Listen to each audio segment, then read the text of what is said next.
오늘도 너무나 보고 싶었던 우리 주하나 성도님들 함께 만나서 예배하고 또 말씀을 들을 수 있어서 너무나 기쁘고 반갑고 좋습니다. 제가 뉴저지에서 석사 공부를 하고 있던 이 시기에 이제 태어나서 처음으로 이제 유학을 오게 되었습니다. 그 전에 미국은 방문한 적이 있지만 이제 유학은 처음 하게 되었습니다. 저녁에 비행기로 뉴저지에 도착을 해서 제 아내와 함께 기숙사 방을 들어가게 되었는데 이 기숙사 방에 좋습니다. 뭐 소파, 뭐 침대 이런 것은 뭐 고사하고 서랍장, 심지어 아무것도, 심지어는 전등도 없었습니다. 오직 킬 수 있는 불은 화장실 불밖에 없었습니다. 그래서 그 당시 살고 있었던 다른 한인 학생들의 도움을 받아서 정말 급하게 필요한 것을 몇 개 사고 또 가장 지금 중요한 이 불과 또 전구를 샀습니다. 그래서 이제 마루에서 그 전구를 잘 조립을 한 다음에 이제 불을 켜니까 너무 좋더라고요. 아무것도 안 보이는 그 상황에서 이제 보이게 되니까 참 좋았습니다. 그런 다음에 이제 제가 원하는 그 위치에 불을 옮기기 위해서 딱 드는 순간 갑자기 와지직 소리가 나더니 불이 다 꺼지고 깜깜해졌습니다. 알고 보니까 천장이 너무 낮아서 제가 드는 순간 천장에 부딪히면서 이 전구가 다 깨졌던 것이죠. 여러분 지금 웃고 계시지만 저는 그때 굉장히 절박하고 너무 힘들었습니다. 제가 여기 와가지고 왜 이렇게 하고 있나 정말 힘들었는데 그런데 또 하나님께서 이렇게 길을 열어주시고 이곳까지 와서 또 목회를 하면서 여러분을 만날 수 있게 되어서 참 좋습니다. 자, 오늘은 이 어두운 세상 속에 밝은 길이라는 제목으로 함께 말씀을 나누려고 합니다. 지난주에 예수님께서 우리들을 향해서 너희는 세상의 소금이라고 말씀을 하셨죠. 그런데 오늘은 우리를 향해서 세상의 빛이라고 말씀을 하십니다. 자, 소금과 빛은 공통점도 있고 차이점도 있습니다. 자, 소금은 어떤 곳에 들어가서 이곳을 변화시키고 또 자신은 사라지죠. 그런데 빛은 그곳에 들어가서 똑같이 변화를 시키지만 그곳을 빛나게 하고 또 자신도 함께 빛이 납니다. 우리가 살아가는 이 세상은 소금과 빛 두 가지가 다 필요합니다. 즉 침투하는 힘도 필요하고 또 그곳에 들어가 변화시키고 또 밝게 드러나는 증거도 필요한 것이죠. 자, 오늘은 이 세 가지 질문으로 여러분과 함께 말씀을 나누려고 합니다. 누가 빛인가? 무엇이 빛인가? 그리고 그 빛을 어떻게 비추어야 하는가? 이 질문으로 말씀을 나눌 때에 주님의 충만한 은혜가 함께 하시기를 바랍니다. 자, 첫 번째 질문. 누가 빛인가? 자, 예수님께서 너희는 세상의 빛이라고 말씀을 하셨는데 과연 이 말씀을 누구에게 하고 있으셨던 것일까요? 자, 예수님께서 이 말씀을 지금 산에서 하고 있는 이 산상수훈의 일부분을 우리가 함께 보고 있습니다. 그런데 이 산은 이 갈릴리 주변에 있는 한 산의 그런 하나로서 여러 산 중에 하나로서 우리가 정확하게 어떤 산인지는 알지 못합니다. 그런데 이 산에 모여있던 이 사람들은 과연 어떤 사람들이었을까요? 예수님께서 너희는 세상의 빛이라고 말씀을 하셨는데 이 말씀을 듣는 사람들은 사회적으로 힘이 있거나 권력이 있던 사람들이 아니었습니다. 이 사회 속에서 하층민에 속해 있었던 예수님의 제자들, 또 예수님의 제자들과 같은 직업을 가지고 있었던 어부들, 그리고 이 갈릴리 촌동네에 살고 있었던 그 사람들이 예수님의 말씀을 듣고 이 사람들을 향해서 예수님께서는 너희가 세상의 빛이라고 말씀을 하셨습니다. 자, 그 당시에는 이 그리스 철학이 굉장히 유명해서 이 철학을 공부하는 사람들이 굉장히 유명해지고 또 힘이 있고 그런 재력을 가질 수 있는 그런 기회가 많이 있었습니다. 그런데 예수님께서 이 철학자들을 향해서 너희는 세상의 빛이라고 말씀하지 않으셨습니다. 또 로마의 황제나 로마의 권력자들을 향해서 너희는 세상의 빛이라고 말씀하시지도 않았습니다. 아주 평범한 사람들, 이름 없고 연약한 사람들에게 세상의 빛이라고 말씀을 하신 것입니다. 자, 이 말씀을 들은 이 사람들의 반응이 과연 어땠을까요? 예수님 무슨 말도 안 되는 말씀이십니까? 어떻게 저희가 그런 세상의 빛이 될 수가 있겠습니까?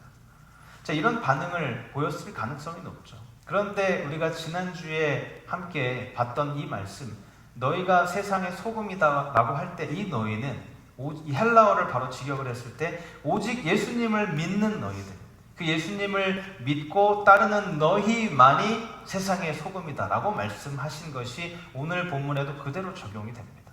오직 너희들, 예수님을 믿고 따르는 너희가 바로 세상의 빛이다 라고 말씀을 하신 것이죠. 자, 여러분, 만약 예수님께서 지금 이 강단 위에 서 계신다면 여러분을 향해서 똑같이 말씀하실 것입니다. 여러분들에게 너희는 세상의 빛이다 라고 말씀을 하셨겠죠. 이 말씀을 듣고 여러분은 어떻게 반응하시겠습니까? 어떤 분들은 잠깐만요, 제 옆에 있는 사람은 세상의 빛일지 모르지만 저는 세상의 빛이 아닙니다 라고 말씀하실 분들도 있으실 것입니다. 그런데 여러분은 빛이 맞습니다. 왜냐하면 예수님께서 세상의 빛이라고 말씀하셨기 때문이죠.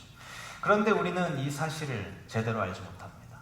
지금 LA 전체가 큰 기쁨에 빠져 있죠. 왜냐하면 이 LAFC에 손흥민 선수가 와서 경기를 하기 때문입니다.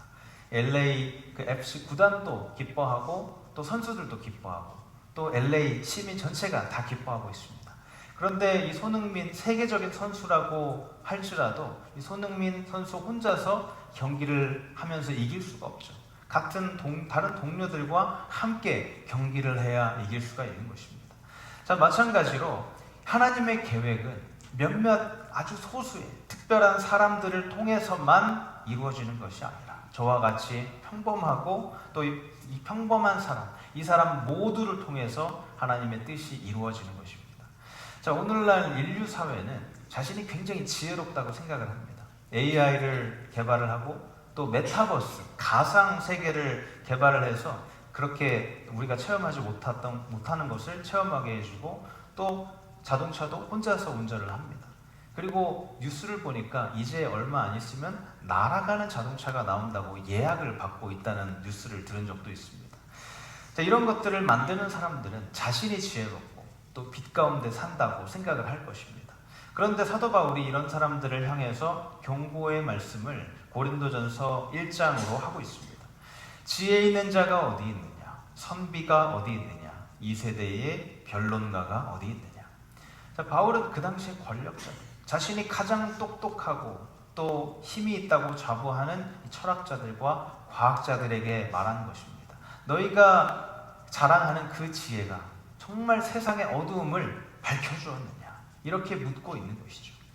자, 지금 사실 우리가 살아가고 있는 이 시대는 제가 어렸을 때 공상, 과학, 영화에서나 보던 것들이 실제로 이루어지고 있습니다. 여러분, 지금 예배가 끝나고 이제 집으로 간다고 가정을 해보시기 바랍니다. 어떤 특정한 브랜드의 자동차는 이제 자신이 앉아서 목적지를 집으로 입력하기만 하고 이제 레버를 내리면 자기가 알아서 후진을 하고 이제 나가서 집을 향해 가기 시작합니다. 교회에서 나가서 좌회전을 하고 또 교차로에서 신호에 따라 정지했다가 또 출발하고 차선을 알아서 바꾸고 그렇게 저를 집으로 데려다 줍니다. 저도 한번 해봤는데 솔직히 좀 무서웠습니다. 무섭더라고요. 이렇게 자동차가 막 알아서 좌회전을 하고 저쪽에 차가 오는데 비보 좌회전을 하는 이런 순간에 사실 쉽지는 않았습니다만 그런데 굉장히 놀라운 발전이죠.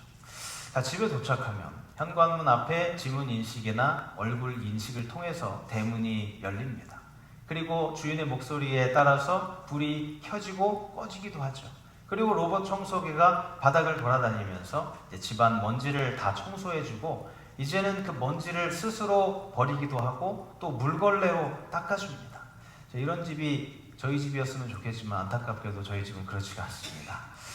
자, 그런데 여러분 정말 놀랍지 않습니까? 우리가 살아가는 이 시대가 정말 많은 그런 상상을 뛰어넘는 발전을 이루었습니다. 그런데 지금 세상을 한번 보시기 바랍니다. 지금 우리는 그 어느 때보다 깊은 어려움에 빠져 있습니다.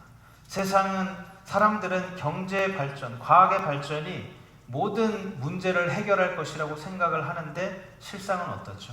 이 모든 것이 다 발전되어 있음에도 불구하고 세상은 여전히 전쟁이 일어나고 있고 또 많은 사람들은 불평등을 체험하고 또 전쟁과 가난, 어두움 속에서 해내고 있습니다. 왜 세상은 그렇게 똑똑하고 밝은 빛을 가지고 있다고 말하는데 왜 여전히 이 세상이 어둡고 그렇게 혼란스러운 것일까요? 자, 그런데 세상은 이 각 시대 때마다 이 어려움, 사회적인 어려움을 해결하기 위해서 노력을 했습니다. 1980년대에 그 레이건노믹스라는 것이 있었죠. 세금을 줄이고 규제를 완화하면 이 사회 문제가 해결될 것이라고 생각을 했습니다. 그리고 그 시대 이후에 또 클린턴 대통령은 새로운 경제를 말하면서 세계화와 정보화가 이 사회 문제를 해결할 수 있을 것이라고 생각을 했습니다. 그 이후의 대통령들도 다 마찬가지고요. 미국뿐만이 아니라 한국 또 세계의 모든 이 나라가 이런 것들을 통해서 사회 문제를 해결하려고 했습니다. 그런데 지금 결과는 어떠죠? 점점 더 인류는 가라앉고 있습니다. 왜 그럴까요? 이 하나님의 지혜가 아니라 사람의 지성을 붙들면서 스스로를 빛이라고 착각하고 있기 때문입니다. 예수님께서는 정치가나 과학자 같은 이런 사람들이 아니라 우리같이 평범한 사람들에게 너희는 세상의 빛이다 라고 말씀을 하셨습니다. 이것이 바로 복음의 놀라운 점입니다. 자, 바울이 고린도전서에서 하나님의 지혜에 대해서 말을 하고 있습니다.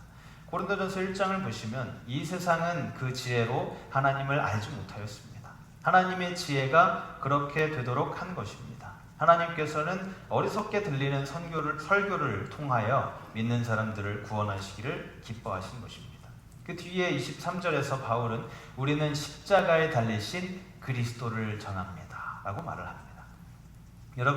여러분이 세상의 빛이 된 이유는 바로 예수님의 십자가 때문입니다. 십자가를 통해서 하나님의 지혜가 드러나고 다른 사람이 하나님의 뜻을 알 수 있게 된 것입니다. 자, 얼마 전에 과천 국립원장으로 일을 했었던 이정모 교수님의 이야기를 들은 적이 있습니다. 이분은 한국에서 과학을 전공한 과학자였고 또 독일에서도 그렇게 공부를 하신 분이었는데요. 그런데 독일에서 공부를 할 때 다른 동료 과학자들이 이분을 보고 굉장히 놀라워했던 것이 있습니다. 그 질문은 바로 어떻게 과학자이면서 신앙을 가질 수 있느냐 하는 것이었죠. 그 질문에 대해서 이 교수님이 이렇게 대답을 하셨습니다. 과학은 모른다에서 시작합니다. 신앙도 모른다에서 시작합니다. 우리가 알지 못하는 것을 인정하는 겸손이야말로 과학의 출발점이고 동시에 신앙의 출발점입니다. 자, 사람들은 보통 이 과학과 신앙이 서로 대립되는 것이고 반대라고 생각을 하는데 이 교수님은 그렇지 않다고 합니다. 서로 다른 것이라고 이야기를 합니다. 이 둘이 서로 다른 질문을 다룬다는 것이죠. 과학은 어떻게라는 질문에는 대답을 할 수 있지만 왜라는 질문에는 대답을 못한다고 합니다. 사람이 왜 존재하는가? 어디에서 왔는가? 또 어디로 가는가? 이런 질문에는 과학이 답을 할 수가 없고 그 질문에 바로 신앙이 들어와야 한다는 것입니다. 굉장히 놀라운 고백이죠. 평생을 과학자로 살고 연구했던 이런 사람이 내린 결론이 바로 이것입니다. 과학은 하나님의 흔적을 보여주지만 하나님을 알게 하는 것은 신앙이라고 고백한 것이죠. 또 이 교수님이 이런 이야기를 했습니다. 저는 과학자로서 우주의 법칙이 얼마나 정교한지 압니다. 그런데 그 법칙은 스스로 존재할 수가 없고 그것을 만든 존재가 있습니다. 그런데 그 존재를 과학으로 알아낼 수가 없습니다. 그 존재를 알 수 있는 것은 오직 성경뿐이고 그분은 바로 하나님과 예수님이십니다. 여러분, 이것이 바로 복음의 신비입니다. 이런 철학자나 과학자가 알아낼 수 있는 것이 아니라 이 어린아이와 같은 그런 믿음으로도 알 수 있는 길을 하나님께서 열어주신 것이죠. 예수님께서 말씀하십니다. 너희는 세상의 빛이다. 여러분, 하나님께서는 오늘도 이 평범한 사람, 저와 여러분같이 평범한 사람을 취하시고 그 안에 예수님의 빛을 담으십니다. 그 후에 세상으로 보내셔서 빛을 발하며 살게 하시는 것입니다. 자, 이것이 바로 첫 번째 질문에 대한 답이었습니다. 첫 번째 질문, 누가 빛인가에 대한 대답이 무엇이죠? 바로 여러분입니다. 그런데 아직도 나는 아닙니다. 이렇게 이야기하실 수 있지만 그런데 맞습니다. 바로 여러분입니다. 이 말씀은 특정한 누군가에게만 예수님께서 하시는 말씀이 아니라 바로 여러분 한 사람 한 사람을 통해서 주시는 것입니다.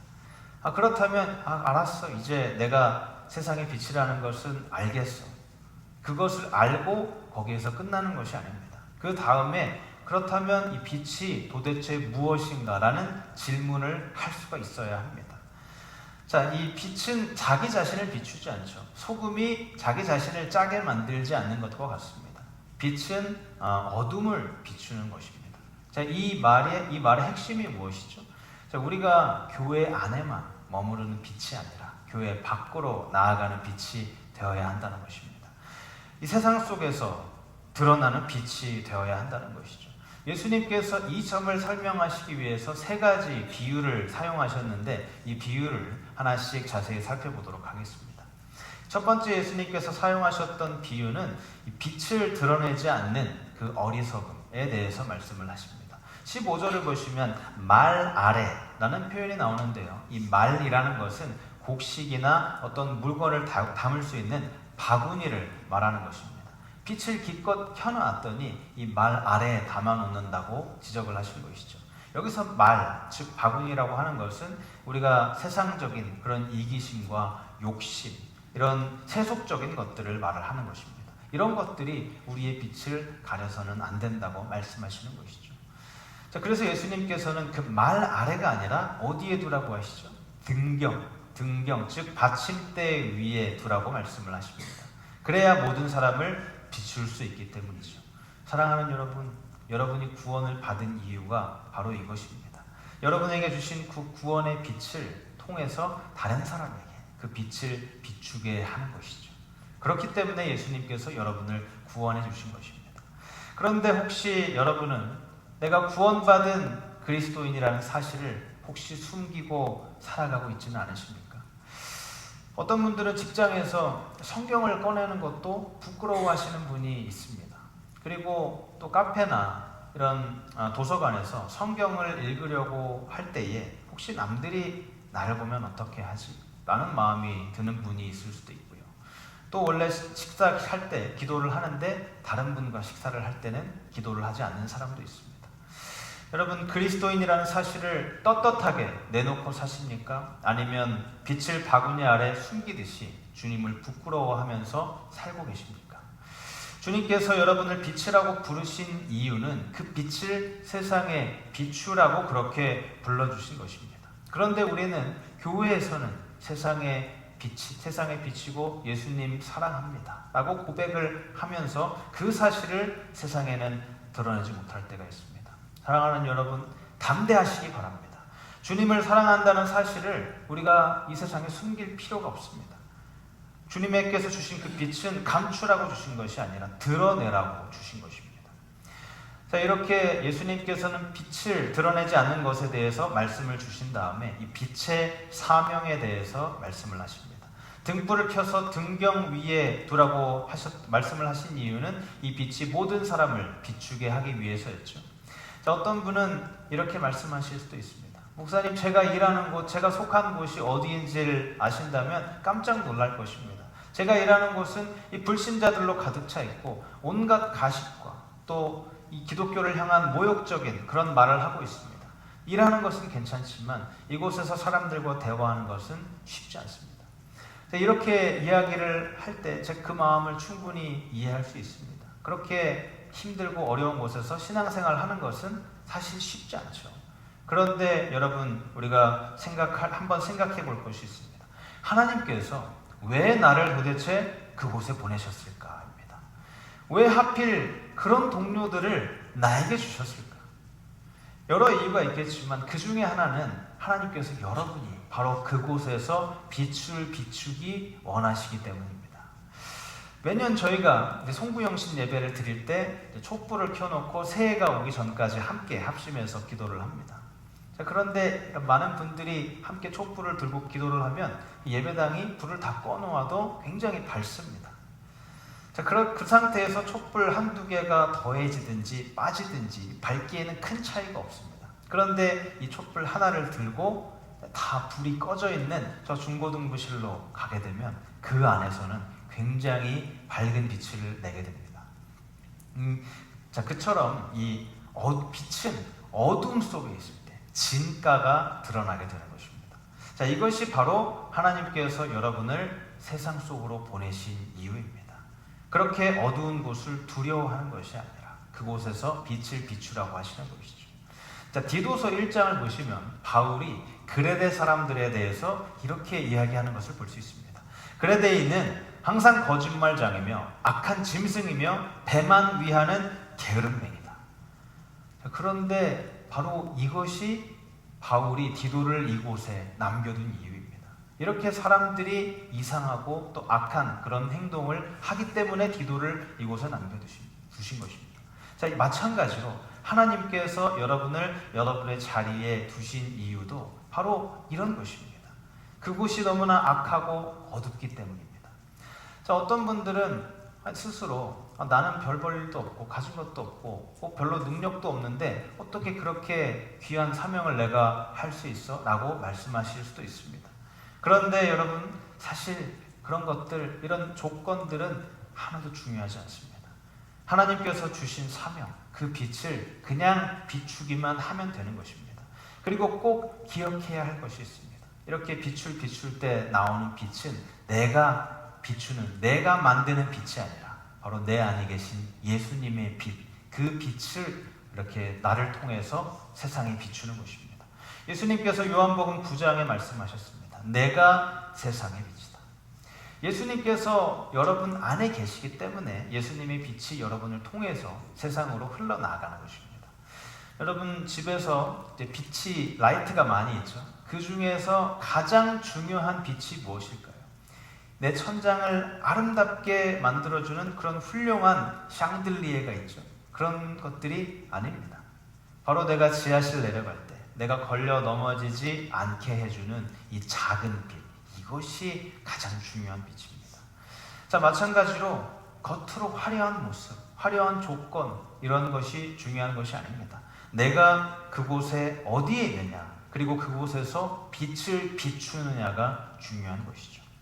사랑하는 여러분 모두 이처럼 어두운 곳에서 빛나도록 부름받은 존재라는 것을 잊지 않고 꼭 기억하시기를 바랍니다. 예수님께서 먼저 빛을 가리는 어리석음에 대해서 말씀을 하셨고 또 사명에 대해서 말씀을 하셨습니다. 자, 그 다음으로 함께 비출 때 나타나는 이 강력한 빛에 대해서 말씀을 나누겠습니다. 자, 14절을 다시 보시면 너희는 세상의 빛이라 산 위에 있는 동네가 숨겨지지 못할 것이라고 말씀을 하십니다. 여러분, 이 한 사람의 등불도 어두움을 밝힐 수 있는 그런 힘이 있습니다. 그런데 이 한 사람의 등불이 모이고 또 모일 때는 이 빛이 세상에 감당할 수 없는 놀라운 그런 힘을 발하는 빛이 되는 것입니다. 여러분이 혹시 출장을 가시거나 또 다른 곳으로 여행을 가실 때 비행기를 타고 갔다가 다시 LA 공항으로 이제 밤에 돌아오게 되면 이 창문을 통해서 내려다보는 그 불빛들이 정말 장관입니다. 너무 멋있죠. 그런데 사실 이 불빛 하나하나를 자세히 보면 정말 보잘것없고 연약한 불빛입니다. 그런데 그 작은 불빛들이 모여서 그렇게 큰 도시를, LA를 다 온통 밝게 만드는 이런 놀라운 힘을 발휘하게 되는 것입니다. 예수님께서 말씀하신 산 위의 동네가 바로 그것을 말하는 것입니다. 각 집에서 켜놓은 이 불이 온 도시를 밝히고 멀리서도 환하게 드러나는 그런 빛이 되는 것이죠. 자, 지금 예수님께서 말씀하시는 대상이 어디일까요? 바로 교회입니다. 한 사람 한 사람이 모여서 드러나는 강력한 공동체적인 빛을 말씀하시는 것입니다. 여러분, 우리가 예수님을 위해서 함께 빛을 발할 때에 혼자서는 이룰 수 없는 그런 놀라운 힘이 드러나게 되는 것입니다. 사랑하는 여러분, 우리 교회가 바로 이런 공동체가 되어야 합니다. 각자의 삶에서 빛을 비출 뿐만 아니라 우리가 함께 모여서 빛을 발할 때에 우리의 가정이, 또 우리가 속한 벨리 사회, 벨리 지역, 그리고 또 LA, 또 벤츄라, 이런 또 캘리포니아, 세상에 빛을, 또 희망을 비출 수가 있게 되는 것입니다.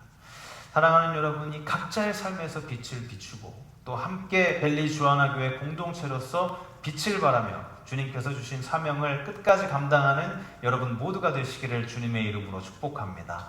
자, 이제 마지막으로 이런 질문을 던질 수가 있습니다. 그렇다면 그 빛을 어떻게 비춰야 하는가? 자, 본문 16절을 보시면 너희 빛을 사람 앞에 비춰서 다른 사람이 너희 착한 행실을 보고 이것을 보고 하나님께 영광을 돌리게 하라라고 하십니다. 자, 이 말씀대로 우리 빛을 사람에게 비추기 위해서 어떻게 해야 할까요? 자, 우리가 해야 할 것은 바로 순종입니다. 이 순종은 내가 패배했기 때문에 이렇게 엎드려서 굴복하는 것이 아니라 내 모든 계획, 내 모든 의지, 내 뜻을 다 내려놓고 하나님 뜻에 나를 맞추는 것, 이것을 바로 순종이라고 합니다.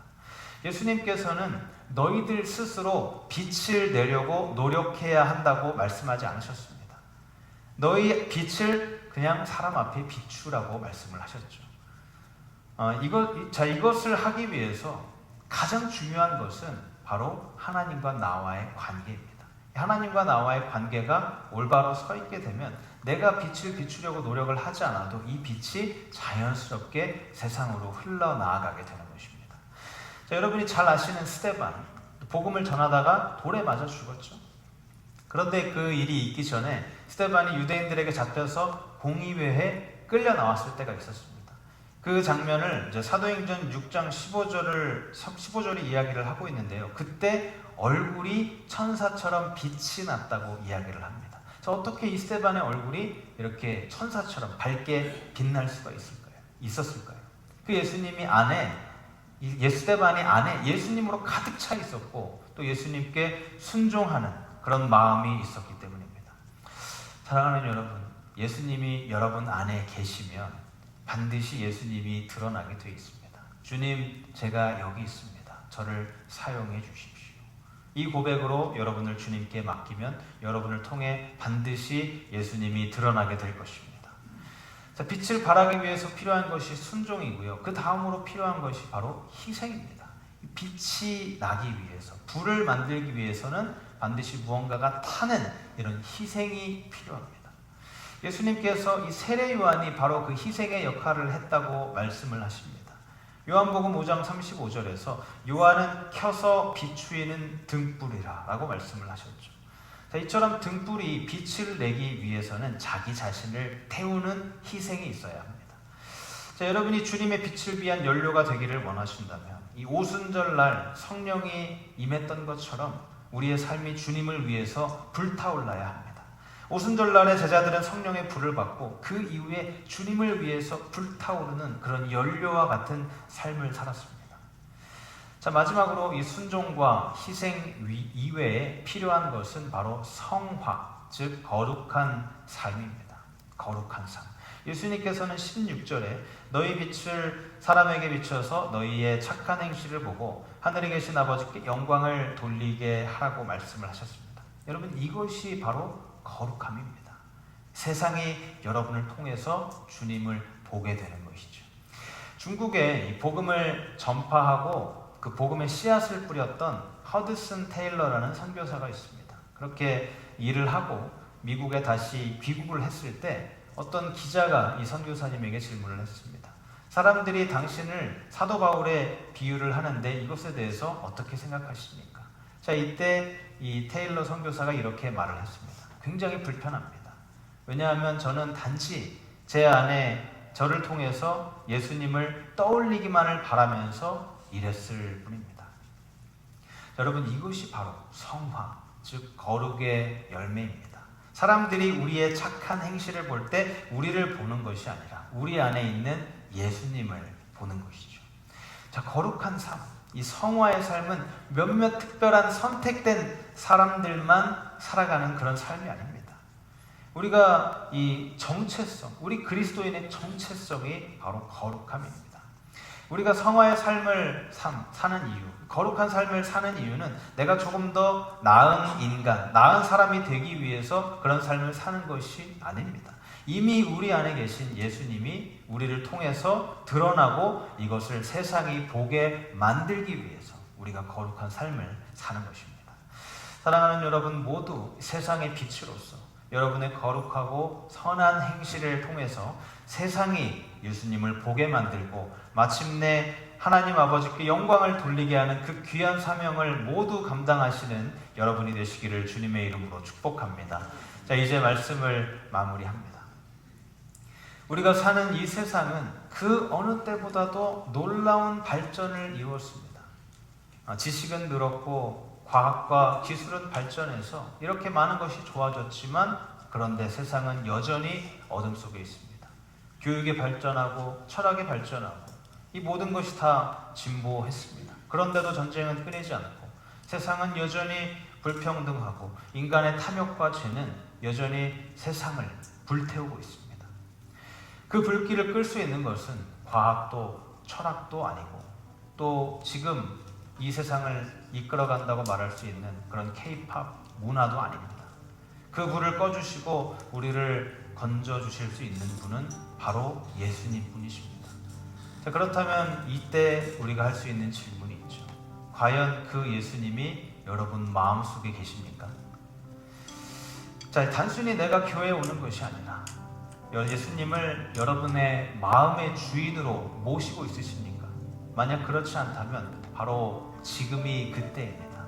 예수님을 마음속에 주인으로 모셔드리시기 바랍니다. 그러면 예수님께서 여러분의 마음을 만져주시고 여러분의 마음을 주관하시고 여러분 삶의 주인이 되어주실 것입니다.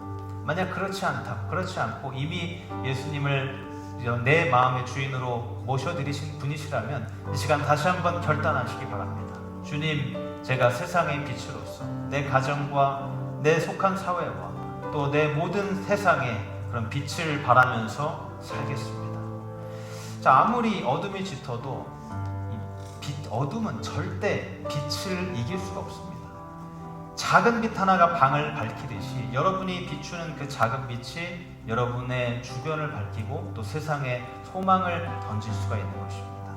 사랑하는 여러분, 여러분이 바로 세상의 빛입니다. 여러분 모두 이 세상 한가운데서 꺼지지 않는 등불로 살며 예수님의 빛을 증거하는 여러분 모두가 되시기를 주님의 이름으로 축복합니다.